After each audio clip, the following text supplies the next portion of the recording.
Cordova Mayor Cesar Didoy Suan miluwat og executive order nga nagdili sa pagpabarog og mga illegal structures sa coastal area sa lungsod sama sa mga floating cottage. Ani ang report. Kay weekend na usab, nagpadagat na ang pipila kanato aron makarelax uban ang pamilya ug mga higala. Ug usa sa nahimong paborito karong destinasyon mao ang mga floating cottages sa lungsod sa Cordova. Sa pagsusi sa RTV Balitang Bisdak sa Barangay Katarman kaganihang udto, way puas ang pag-abot-abot sa mga guests sa mga floating cottages. Ang mga nanagiya og floating cottages puli kiusab sa paghatod og mga bag-ong materyales aron mailisan og mas bag-o tan-awon.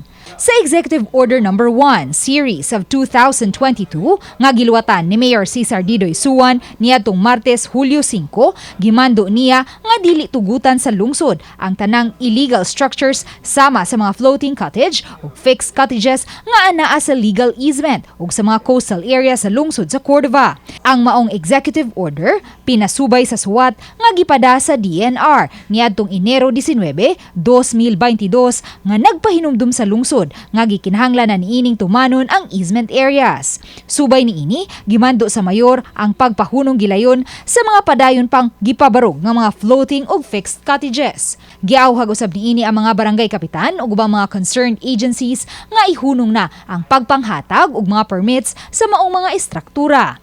Wala si Mayor Suan sa iyang buhatan karong adlaw aron unta makuhaan sa iyang habig kung apektado ba usab sa iyang executive order ang mga estruktura nga taod-taod nang napabarog apan nasulod sa legal easement.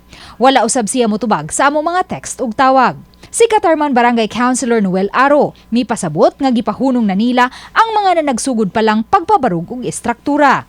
Niadtong miaging tuig, wa kaabot sa napo ang mga floating cottages sa dapit apan karon mukapi na kini sa 70, wala pay labot ang mga fixed cottages. Nga base lang gani ta sa gidaghanon, wa gyud nato makontrol kay bisag pasabto nato ang mga tag-iya sa cottage nga mo action og himo.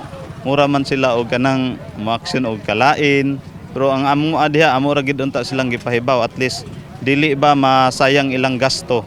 Panahon sa kanhi administrasyon, may nag-ung-ung nga ordinansahon nga nag-regulate sa operasyon sa mga floating cottages sa lungsod. Hinungdan nga gilimitahan ngadto sa tagnapu lang ka mga floating cottages ang matag barangay. Ang diri sa Katarman ma'am nahog ni 15 ka slots kay nihangyo man mi kay kami mo'y nahog og sponsor sa economic nga activity ang niboom ni. Pero ang akong i-clarify, wala giingon nga ipatangtang ni Mayor Didoy ha.